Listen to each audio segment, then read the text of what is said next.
For those that aren't familiar with me, my name is Amy Wolf. I'm the programming director here at the Osterville Village Library. Thank you so much for being with us today. It almost feels like it wants to rain, but it's not quite. Today we are excited to have Nancy Rubin Stuart, award-winning local author Nancy Rubin Stuart, here with us today to talk about this extraordinary woman, Mercy Otis Warren. We need to learn more. And before I jump into her bio, Susan Whaley is going to read her introduction. So without further ado, Susan Whaley.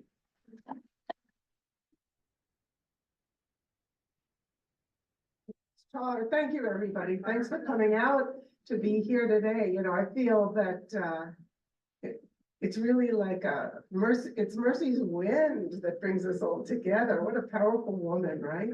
So, you know, the reason that I know anything about Mercy Otis Warren is because of Nancy Rubin Stuart. And she's an acclaimed author, as you heard, whose nonfiction books focus on women and social history. The most recent book for Richard's Women, you see it over there, Deborah Reed Franklin and the Other Women Behind the Founding Father, is available and spellbinding. Delicious, like her writings. Earlier works include Defiant Brides, named by the Wall Street Journal as one of the 5 books on Revolutionary Era women, and award-winning The Muse of the Revolution and the national bestseller American Empress. As a journalist, Nancy's writing has appeared in the New York Times, Huffington Post, Washington Post, New England Quarterly, Saturday Evening Post, and national magazines. And she serves as the executive director of the Cape Cod Writers Center.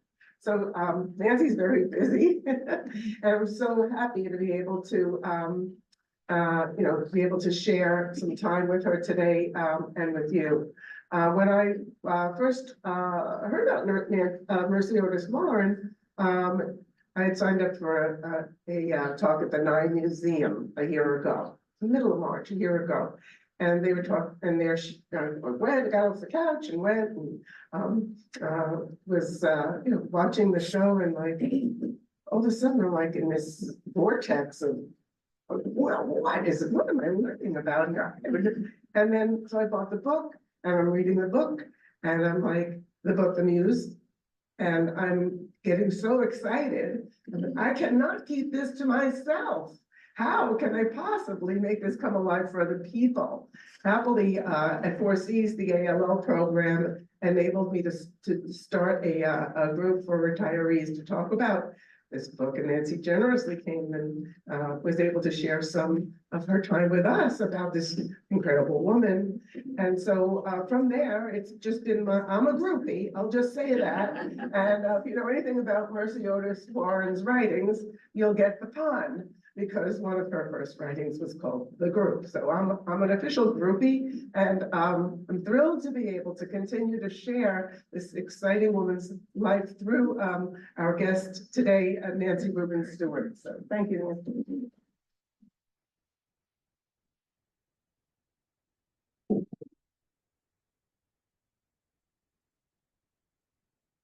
Thank you, Susan. Very kind. We're very lucky to have Susan. She's been a great advocate for Mercy Otis Warren and many other things historical. Before I say anything else, I would like to introduce, and we're really honored to have him here today, Representative Kip Diggs from the state legislature. Who's also today the assistant deputy chair of the Ways and Means. Assistant Vice Chair. Assistant Vice Chair. Well, hello, everybody. I'm honored to be here with everybody. Thank you very much for having me. Mercy Otis Warren, she started here, and she was the first. She was the first to do so much, and we need to make sure that everybody in the world knows about Mercy Otis. Being a person that's from the Cape and from Osterville, I really care about preserving that name. And Nancy Lewis, and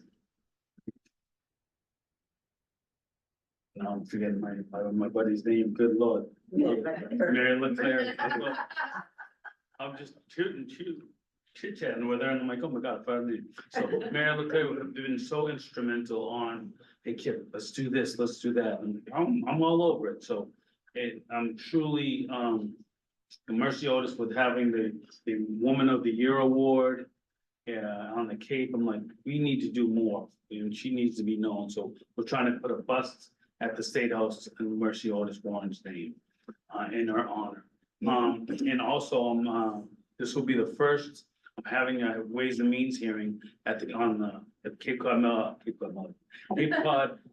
Community College on Monday. It goes from 11 to 6. It is not it's environment, engineering, and transportation. So there will not be any public speaking, but you guys are welcome to come if you would like to listen in. There is a public hearing on the 8th of April that I'll be chairing. So if you want to come, or if you want to do it by Zoom, you can link on to the internet, malegislature.gov, excuse me, and sign in for whatever areas you want to talk about Mercy Otis. I would not have a problem with that.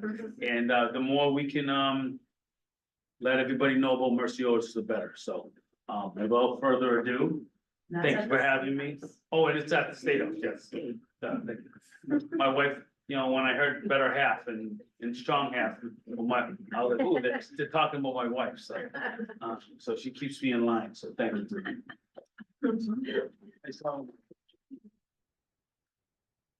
We're so lucky to have Kip because he's really been advocating for her. And I know there are many women here on the Cape who have advocated for her, so that we finally have the statue of her. It's been up since 2001, I think. And when I started this book, I was living in New York. Nobody had heard of her. Me being a women's historian, I came across her and I kept saying, what do we know about this woman? First female historian of the American Revolution, friend of John and Abigail Adams, the person who wrote, well, we'll get into that, all the things. And so I was scratching my head about it. And my agent has suggested, well, you know, not that many people know about her. The book's not going to be important. I said, well, I really have to write this book because we need to know about her. Why don't we know about her? So that's how it began. So we always think Mercy coaxed us here. We used to vacation on the Cape. We think maybe Mercy, you know, sort of coaxed us here. So we and of course we found out about the statue and that did it. So that was it. So yeah. So we do have and we will speak about it a little later, but the Mercy Otis Warren Society, we started it about a year ago, and just Women's History Month, here we are, the last day of the month. And we're mostly Plymouth based, although Susan is very active here in the Cape and has done a lot for it. And we thank you for that, to promote it here. So as you know, talking to Representative Kip Diggs, that we're trying to work on this bust, which has been on, I guess, committees for a couple of years, and hopefully get there soon. So you'll hear more about it, but anyway. I know my job is to now talk about her life, so I will try to do that. Okay, see if I can work at the same time with this machine here. Mercy Otis Warren was born not too far from here on Route 3A. If you know where the post office, the West Barnstable post office is in the Cape Cod Co-op, exactly across the street. There's another commercial building there, and sort of buried at this point under a rock. You'll find a plaque where that house stood. And she was born in September of 1728. Her father, here he is, was James Otis Sr., was a prominent gentleman farmer, entrepreneur, shop owner. At one time was very prominent in the general court, or what was then the legislature. Mercy was his favorite daughter. She was the third child, the oldest daughter, and he seemed to have been particularly fond of her. I'll tell you why in a second. This is her mother, Mary Allen, A-L-L-Y-N-E, remember that name, old pilgrim name. Mary Allen, I don't think she was as close to her mother. Well, her mother had 13 children. And it's this coffee picture, just like the other one. And jerked off here. here, a couple of commentators said, here she is, she's all stuffed into this corset, so she looks all maidenly, her body there, but 13 children. And so she expected Mercy would do what colonial women are supposed to do, which is learn how to clean and launder and cook and make tallow, candles, and all of the things that a woman should do, and that was about it. But Mercy had an older brother. Anyway, this was a copy from an old newspaper from somebody who remembered when that house was still standing. They were very wealthy, the Warrens.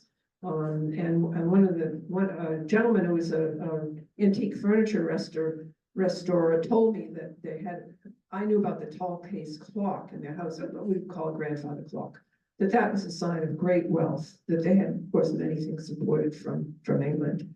So they had servants, they had fields, they had businesses, and that's how she grew up right near the marsh. This is her older brother, James Otis Jr. James was a brilliant young man. His father sent him to prepare him for Harvard. And of course, he wanted to become like his father. His father was a self-taught lawyer, but James was formally inducted. John Adams knew the father because they would ride circuit together. And he said, well, he's a very smart man, but learned he is not. But James, on the other hand, was brilliant, and he knew every aspect of English law, and was so brilliant that later he became a very important attorney, barrister in Boston, serving wealthy clients like John Hancock. But anyway, he was preparing for Harvard, and Mercy teased and teased her father, and she wanted to sit in on those tutoring sessions. And of course, women didn't do that. In fact, there is a lot of literature in the 17th, 16th, and 18th century, even 19th century, but that's after her, saying that women should not be educated other than to learn to read and write and compute enough so they could keep household expenses, read enough so they could read the Bible. Women, a learned woman was a scourge to the running of colonial homes. And you can understand when you think about all the work colonial women had to do just to do the laundry, for instance, that this was probably, but Mercy proceeded to really, I think, pester her father, and on much of her mother's disapproval, she learned enough. She finally went with her brother, who would be tutored every day. This is the meeting house. You probably know where that is, over in West Barnstable. She went to that meeting house with her brother, and she would be tutored by their uncle, who was the reverend there. And she would be tutored and would walk every morning. And she would manage to do that and somehow get all of her housework, whatever that was, the chores done. As I say, her mother, I think, she was not too close to her mother. All she would say about her mother, and Mercy had opinions about everyone, all she would say was her mother was very learned in the precept. End of story. But so as a result, Mercy became much more educated than the average woman.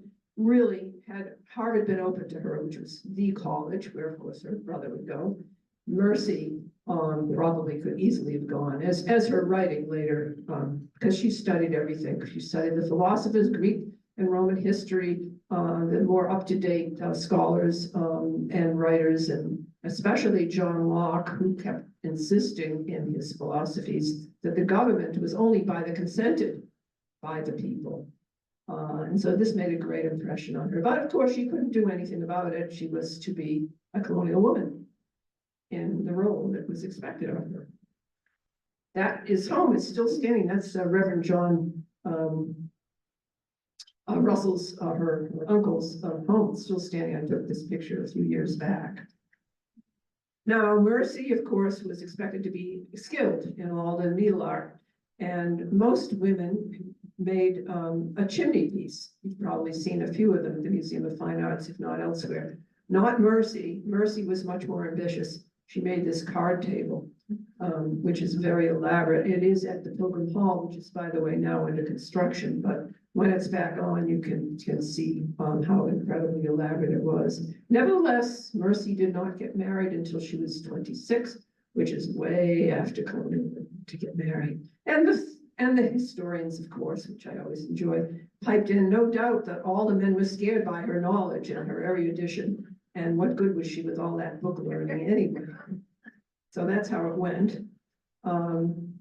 Here's the picture of her, about 10 years after she's married. Of Copley, I think, has captured her liveliness. He has her with her nasturtium. She loved gardening and nature. So here we have the nasturtiums, which are just actually in bloom in the Isabella Stewart garden this week or the week before last.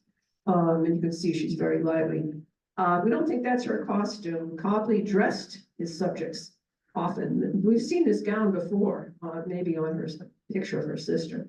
So he would often dress his, I mean, she was, you know, the wife of this gentleman, James Warren, who was the sheriff of Plymouth County, a very well-to-do, affluent, and she married him and promptly had 5 sons, all of whom survived. And we don't hear about other children or things that happened. So Mercy was pretty strong, even though she was very thin and wiry. We know James was an ardent patriot, involved with Sam and John Adams and Bowdoin and a lot Cushing and so many others in the early 1760s. And he's always off to these meetings, but things were a little dangerous for that time. As you know, the British came and they occupied the homes and they took over, and there was a great deal of British rule, and we know the whole issues with taxation and so on. But James, for unlike other colonial men, he seemed to appreciate her knowledge. He encouraged it, and we have the most beautiful love letters between them. I mean, and they go on and on for many, many years. So it's really, you know, very tough. Some of them really were very moving when I went through it and read them. And she called him the first friend of her heart. And he the same with her. So he's highly unusual. And you can see that he looks the very part of the country gentleman with just a little button showing and probably a little paunch there. He's, you know, well-to-do and well-fed. But he became very active in all of the early rumblings of revolution, as I say, with all the early revolutionaries.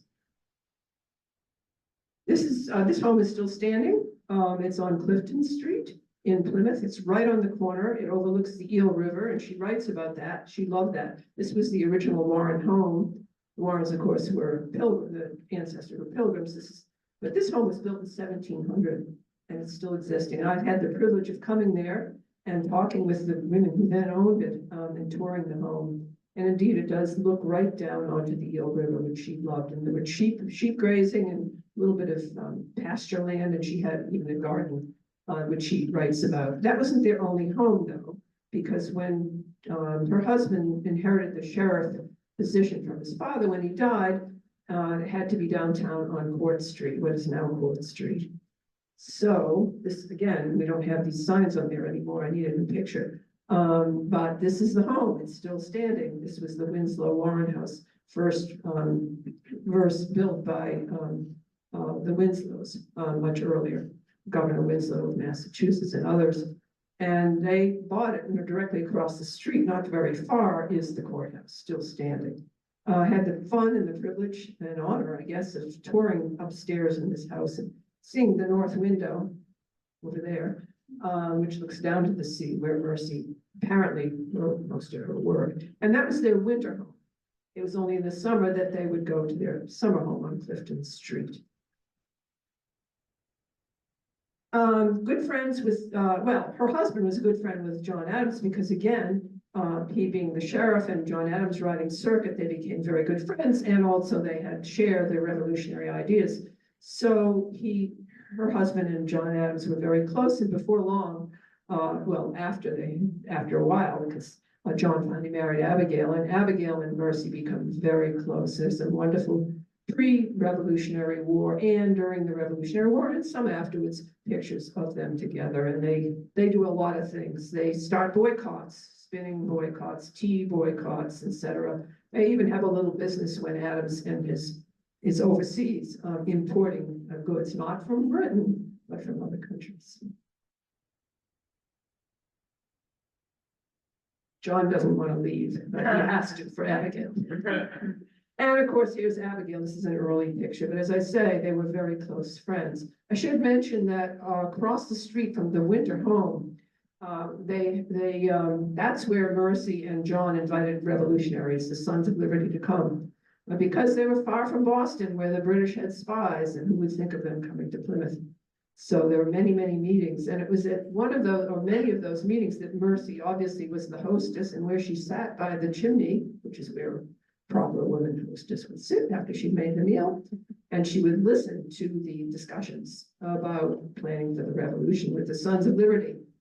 And John Adams quickly caught on, I guess she made a few comments, caught on to the fact that she was erudite, that she was incredibly outspoken, that she had a very clear, logical mind with a great command of English, and that she would be perfect to be the anonymous spokesperson. And so when we had the Boston Tea Party, soon afterwards, he asked her to write a poem. And she'd been writing nature poetry, which was fine for a colonial woman. It went nowhere, it wasn't published.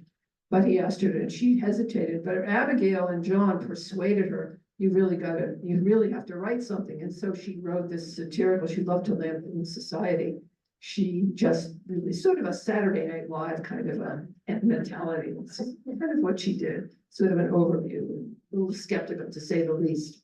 And so she wrote this poem about the Boston Tea Party. It's called anyway. It's about the Greek and Roman gods who come and they look at Boston Harbor and they discover the nymphs, the sea nymphs discover as they taste the water that it tastes like souchong and oolong tea from after all the chests of tea had been dumped into the harbor.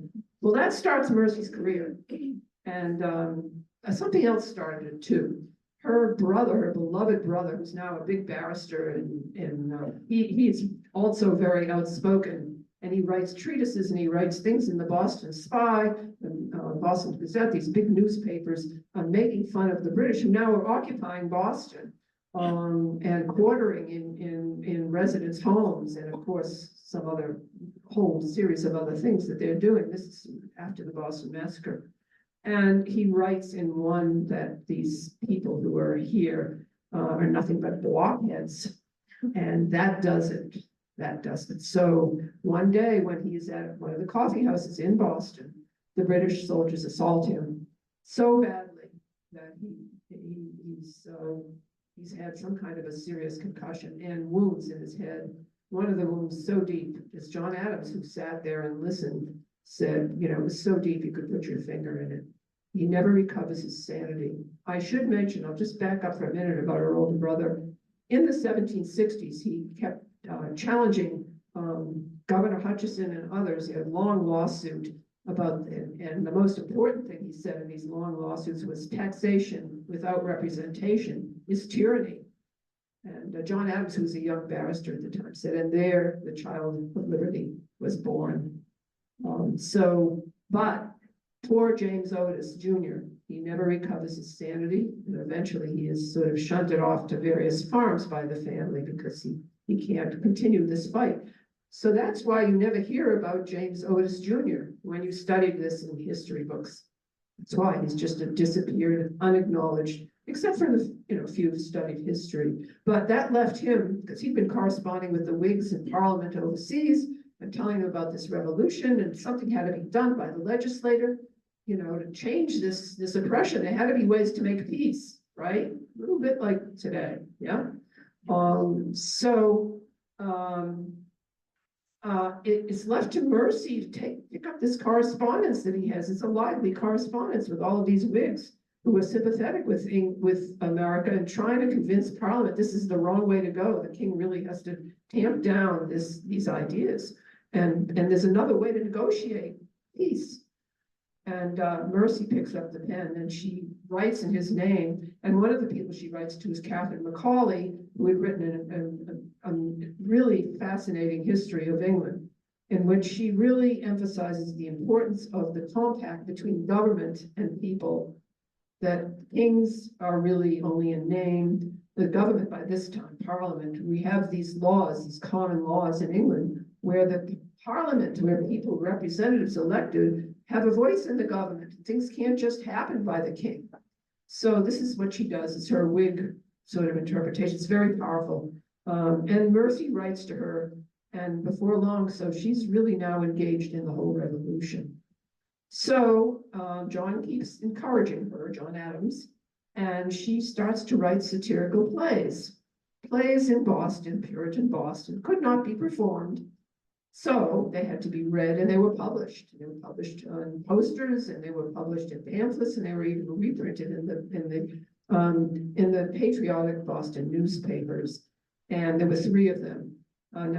Susan mentioned the third one. She called it The Group, which is the title of it. But each one made fun of, in a very clever way in that time, in that era, of the politicians and the people who were the fawners and then the privilege seekers and so on of the government, rather than what they should have been doing, and particularly Governor Hutchison, whom she hated, detested. So they become wildly popular.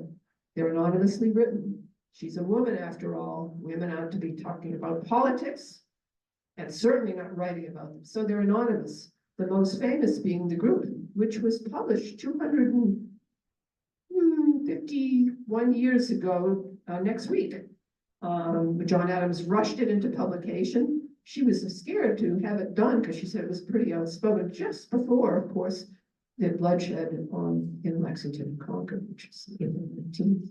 So The Group is probably her most famous. Again, nobody knows who did it, but she did. She and Abigail thereafter, as I say, are very good friends, especially because John is he's always in Philadelphia, the Continental Congress, and trying to figure out what they're going to do next. And she and Abigail is always left with children and farming and so on. Mercy is left too because her husband's involved in the provincial Congress here in Massachusetts. And she does her best, even though she has 5 sons, and yes, she has help. She's riding to Watertown, which were the sort of headquarters for the Rump Congress, by herself, sometimes in a chaise chair, stopping to see Abigail, sometimes overnight, and talking with her. Well, anyway, she goes to Watertown, to the Edmund Fowle House. I don't know if that's the next slide. But anyway, Boston, as you know, was the prime outspoken leader of the revolution and the most powerful at that time port in what was America. We know about this, the Boston Massacre, and I won't review that, but this is one more. There were about 10 years, 15 years of oppression by the British government that finally tipped us over into revolution. Lexington and Concord, April 19th, 1775. Now, Mercy's husband is in Edmund, at the Watertown sort of headquarters, Edmund Fowle House, and he comes home just before the outbreak, and he knows that something's going to happen because they're seeing some military action already. Spies, right? 1 by land, 2 by sea, and he rushes home, and they rush off to rush off to Rhode Island. Where they warned Nathaniel Greene and people that there was soldiers and revolution about to happen. And then they look for a safe house for her and her children, because James, her husband, has to somehow be very involved in the rest of the revolution. There it is, the Edmund Fowle House, where I had the privilege of speaking, and it's a wonderful historical society. Some of it's been restored. And I'll just come back to that for a moment. So she rides there, and she's in the midst of everybody you can think of who was involved in the revolution at that time, was there at one time or another. And she lived with James, who becomes, after Bunker Hill, the speaker for the Rump Congress in Massachusetts. And so she learns all kinds of things. Of course, she's hearing all this talk and all this ferment. Boston is now occupied, and we're at war. And John Adams is in Philadelphia, and he writes to them, and he says, "What's going on here? Think about it. No cell phone, no computer, no telephone, and they don't have time. They're busy with getting troops ready. They're worrying about smallpox epidemics in Boston. There are people fleeing all the time." And so it's Mercy who writes to him, and she becomes sort of his rapporteur, not reporter, but rapporteur, somebody who's sort of cataloging things that are happening, and he's very grateful to her. But it's during those correspondences, and she keeps going back and forth to Plymouth, where she still has a number of young sons. There are 5 of them. He starts to write her, "You've got to write more about this historic page," he says to her, which really was the beginning of what would later become the history. And she collects material, but is hesitant to start writing. Abigail, of course, is after her to do this. Lots of propaganda. Here we have from Britain, of course, we won't bore you with it all, but here we have the symbol of America, provincials and all of this with the Native American who is killing the Britannia lion, destroying that country. Governor Hutchison had a splendid summer home in near the Blue Hills. It was later during the revolution and after the revolution. And as I say, they hated him. And you know what happened.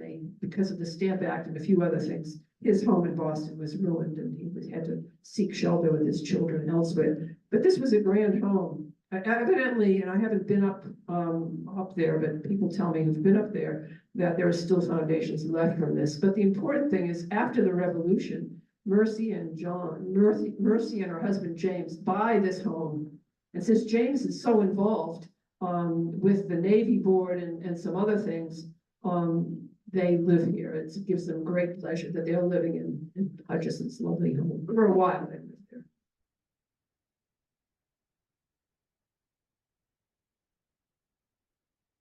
John Adams goes to Europe, as you know, and he goes, of course, to France.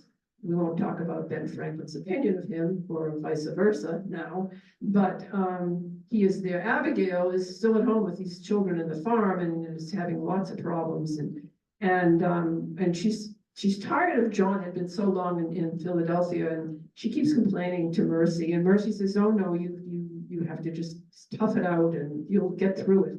Of course, when her own husband, Mercy's own husband, is asked by General Washington to go and follow the army south after they left Boston, Mercy won't let him go. She's timid about it. She says she can't let him go. And so he stays in the Boston area and he works in various boards, General James Warren.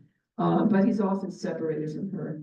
But anyway, Abigail finally does, as you know, go and take that difficult journey overseas and does go and join John, who does get us loans in the Netherlands and is at least somewhat instrumental in the most important loans that we got from France. But here he is much later. So they're living now after the war, they're living in great splendor. Relative great splendor as representatives of the new United States. And so naturally they have to live in good homes, and there's in the European custom, there are many servants and their grand homes. And there's a split with the Warrens, who they were so close to, because the Warrens are very upset about what happens after the revolution. And so after our wonderful ideals about simplicity and honesty and thrift and pure values and equality for all, which was measured, but anyway, it was equality for all. Now they're living in an elite, monarchical societies and enjoying all the trimmings of honors and all of this, and there's a split. And there's even some talk that John Adams really thought maybe that a monarchy might be more stable than a government, of a democratic government elected by the people. So there's a real split between the Warrens and the Adams. I should say that Mercy was so learned earlier on. She tutored John Quincy Adams at Harvard, their son, and she also tutored their daughter, and actually had Nabby, the Adams' daughter, live with her for some time. So they were very close. And now you'll see through the years, if you read the book, the way they just kind of there's a real break with them. Some really ugly scenes between them over what the government should be and what the Adams think the government should be. And you can see here is John looking pretty proud, and certainly not looking like the simple Republican in the sense of 18th century terms of a republic elected by the people for the people. So, well, let's go forward. Mercy's plays, of course, anonymous, but by 1790, now we're kind of moving towards that. We're in the Federalist period, and I'll come back to the Constitution in a minute. She's in touch with writers in London and England, and Europe. And some of the women, including a couple of the blue stockings women, have decided to start writing in their own name. And so she and Judith Sargent Murray, who you may know her name too, in the North Shore, start writing in their own name. And this is in 1792. She publishes this book. It's her poems, nature poems, a lot of her political plays that are later than the Revolution. She dedicates the first part to General Washington. She's had many correspondence with Martha. And the second part, though, she dedicates it to Elizabeth Montagu, the leader of the Blue Stockings literary groups in England, and dedicates it specifically to women. But I want to come back to the Constitution. When the Constitution came out just a few years before, nope, come back on here. Okay, when the Constitution came out a few years before that, she was extremely upset. She and Catherine Macaulay, you remember from England, correspond. Catherine comes over and visits for a while, and meets her and many other people in the East Coast. And she's very upset because she feels that it has talked about the federal government and all the things it can do, but what about individual rights and state rights? And so she writes a very important treatise on observations on the new Constitution and the federal government. And in it, this again, unacknowledged, not bylined, she lists what become later the tenets for the Bill of Rights. What happens in Massachusetts, which is one of the first states to ratify the Constitution, is that they ratify it with the provision that these principles that are outlined in that treatise are adopted. Now that becomes a 2-year fight, and as you know, it probably wasn't until 1790 that we finally get a Bill of Rights. Well, what happens in Massachusetts gets transferred to other states and finally to Mason and Mixon, that finally adopt the Bill of Rights, or create a Bill of Rights. So again, she's not acknowledged because her name isn't on it and everyone knows. All she did was sign it as a Colombian patriot. So history kind of left her out of that for many decades.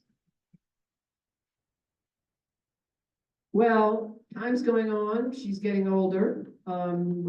She's still writing this history of the American Revolution. John has he isn't so keen on her anymore, but does from time to time ask about it. But she's writing this, and one of her sons, her eyesight, by the way, has gotten very poor. Think about candlelight, think about somebody way over the age of 50.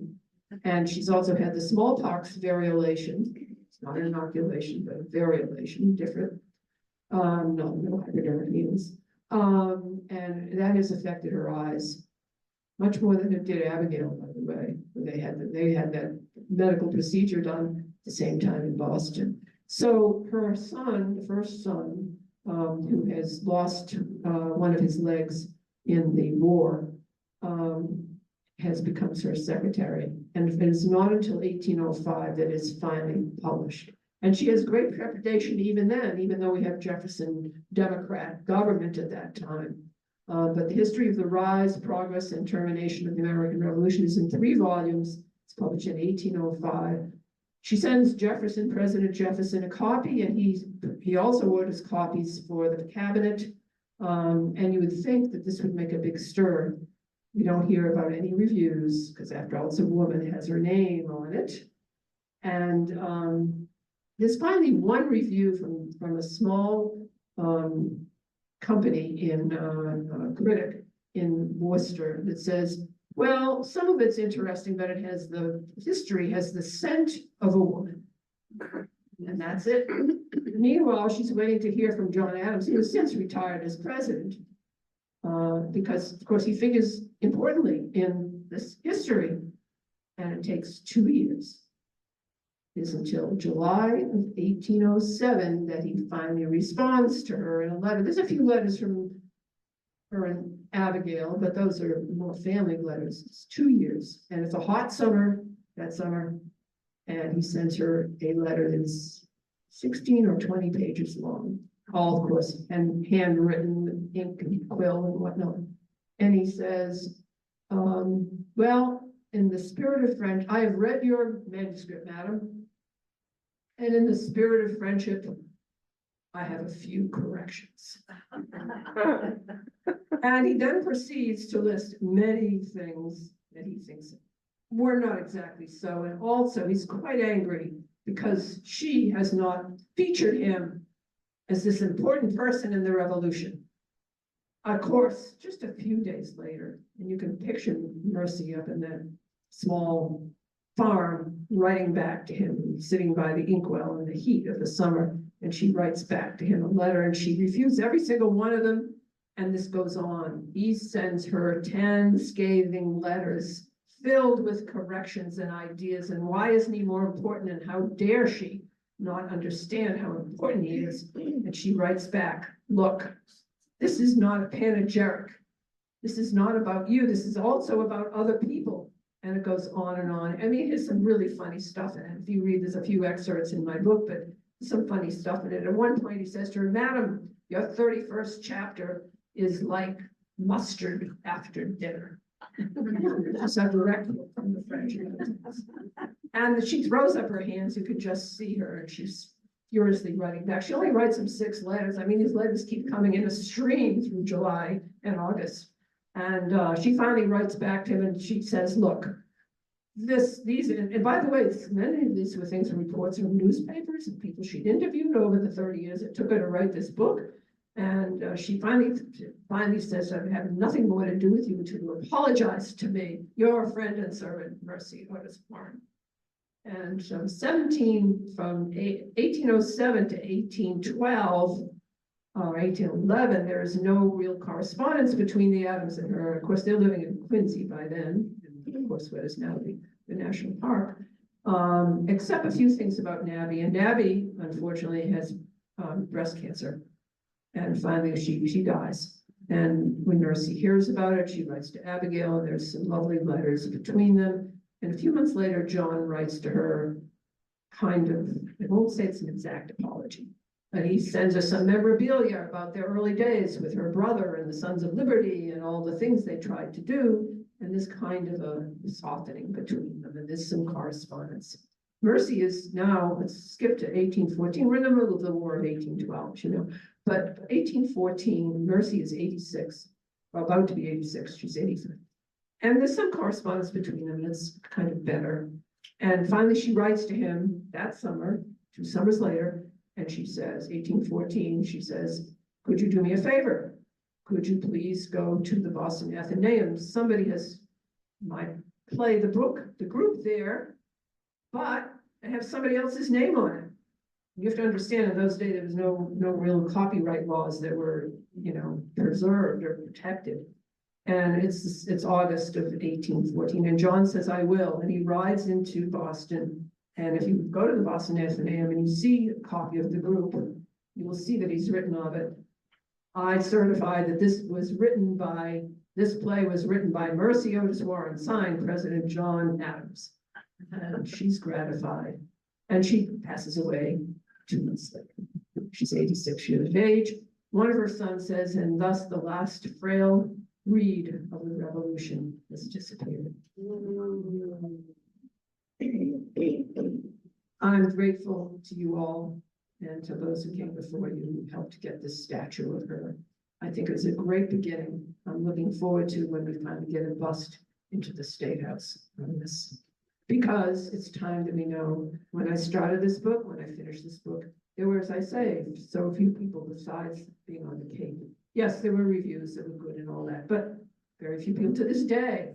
If you mentioned Mercy Otis Warren, do not know about it. I think we should. She's the first female historian of the Revolution. She was a real life witness to it. She is the unacknowledged architect of the Bill of Rights.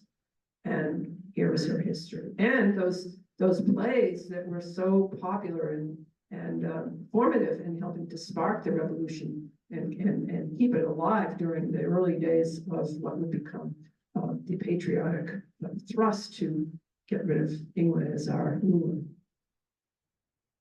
Just to close up. So thank you very much, Mary. Our sculptor is here. Yes, he is, David. Right there, David Lewis. Thank you.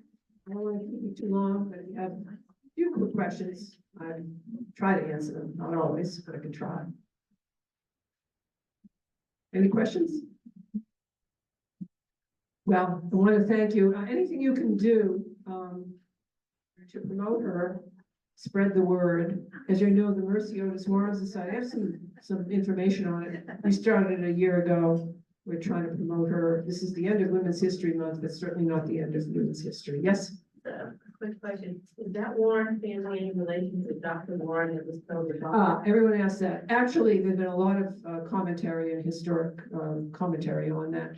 And maybe a lateral line, but no, they were not related. And people always think that's the Dr. Warren who was Dr. John Warren, who was killed in Bunker Hill. However, after his death, it fell to Mercy's husband to become the head of the Provincial Congress. Yes, Mary. Sonia Sheasley is here from the county. Could she make it a little known? Yes, please. Sure, Thank you. sure. Thank you. I would just like to let everyone know that, we have the Mercy Otis Warren Cape Cod Woman of the Year Award. Nominations are being accepted until April 21st, Patriots Day. And we hope that you nominate a woman. And you can learn more about it at www.capecod.gov. And if you have any questions, let me know.